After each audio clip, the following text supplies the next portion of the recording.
اور ہدایت اللہ تعالیٰ کے ہاتھ میں ہے۔ یہ ایمان افروز کہانی اٹلی سے تعلق رکھنے والی رضاکار سلویا رومانو کی ہے، جو اسلام اور مسلمانوں کی شدید مخالف تھی۔ سلویا رومانو، جس کو انتہا پسند تنظیم الشباب کے جانب سے اغوا کر لیا گیا تھا، 2 سال قید کے بعد اٹلی حکومت نے انہیں ترک انٹیلیجنس ایجنسی کی مدد سے بازیاب کروایا۔ 10 مئی کو جب وہ اپنے وطن پہنچی تو لوگ یہ دیکھ کر انتہائی حیران تھے کہ یہ ماڈرن لڑکی مکمل حجاب میں تھی، سر سے لے کر پاؤں تک پورا جسم حجاب میں تھا۔ ملک کے وزیر اعظم انہیں ایئرپورٹ لینے گئے۔ سلویا نے کہا، مجھ سے ہاتھ ملانے کی کوشش کوئی نہ کرے، نہ کوئی میرے قریب آئے، یہ اللہ کے نزدیک بہت ہی ناپسندیدہ عمل ہے۔ یہ سن کر سب انتہائی حیران تھے۔ وہ لڑکی جس کا جسم دیکھنے کے لیے لوگ ترستے تھے، جو کچھ سال پہلے اپنا خوبرو جسم دکھانا فیشن سمجھتی تھی، جس کو اسلام اور مسلمانوں سے شدید نفرت تھی، لیکن اب اسلام کی محبت میں اس قدر بدل چکی تھی کہ اپنے ملک کے وزیر اعظم کے ساتھ ہاتھ ملانا بھی مناسب نہیں سمجھا۔ یہ وہی سلویا تھی جس نے بغیر کپڑوں کے آدھے گھنٹے تک چہل قدمی کی، مگر اب وہ سلویا نہیں بلکہ عائشہ بن چکی تھی۔ لیکن اس کے بعد میڈیا اور اٹلی حکومت کے جانب سے غیظ و غضب کا شکار رہی۔ ان کا جرم صرف اتنا تھا کہ انہوں نے اسلام قبول کر لیا تھا۔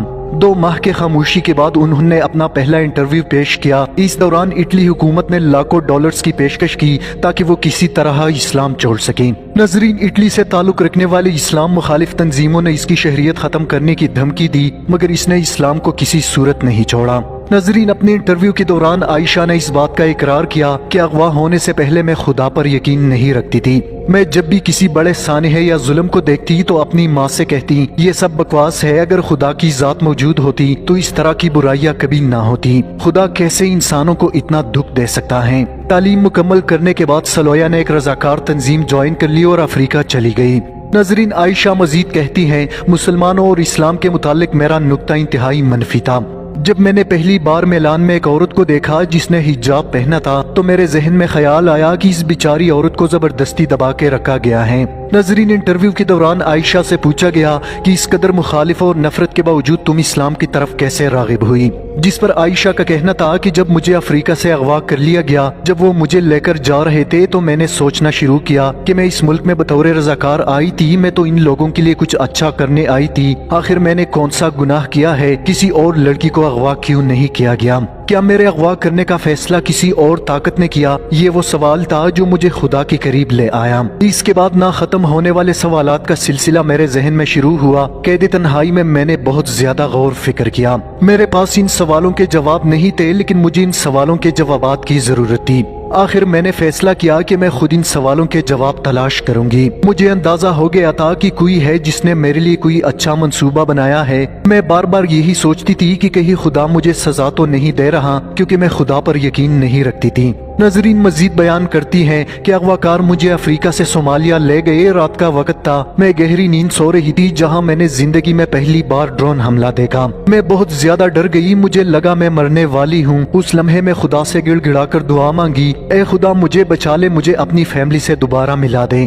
زندگی میں پہلی بار میں خدا سے مخاطب ہوئی اور اپنی زندگی کی بھیک اس ذات سے مانگی جس کی وجود سے میں انکاری تھی۔ اس دوران جیل میں نے قرآن پڑھنا شروع کر دیا۔ جن لوگوں نے مجھے اغوا کر لیا تھا ان کا رویہ میرے ساتھ انتہائی نرم تھا۔ جب میں نے قرآن پڑھنا شروع کیا تو مجھے اندازہ ہوا کہ یہ بہترین کتاب ہے، یہی وہ کتاب ہے جو میری بہتر رہنمائی کر سکتا ہے۔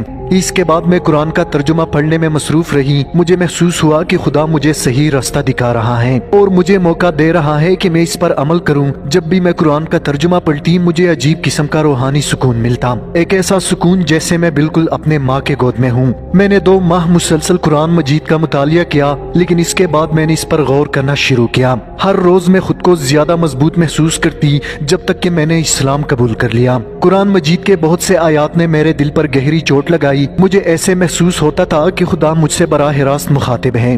ناظرین، عائشہ مزید کہتی ہیں، مسلمان ہونے سے پہلے مجھے سورہ انفال کی آیت نمبر 70 بہت اچھی لگی۔ اے پیغمبر، جو قیدی تمہارے قید میں ہے ان سے کہہ دو کہ اگر خدا تمہاری دلوں میں نیکی معلوم کرے تو جو مال تم سے چھن گیا ہے اس سے بہتر تمہیں عنایت فرمائے گا اور تمہارے گناہ بھی معاف کر دے گا، اور خدا بخشنے والا مہربان ہے۔ ایک اور آیت جس نے میرے دل پر گہرا اثر چھوڑا، جس کا ترجمہ ہے، تم اللہ کے ساتھ کفر کا رویہ کیسے اختیار کر سکتے ہو،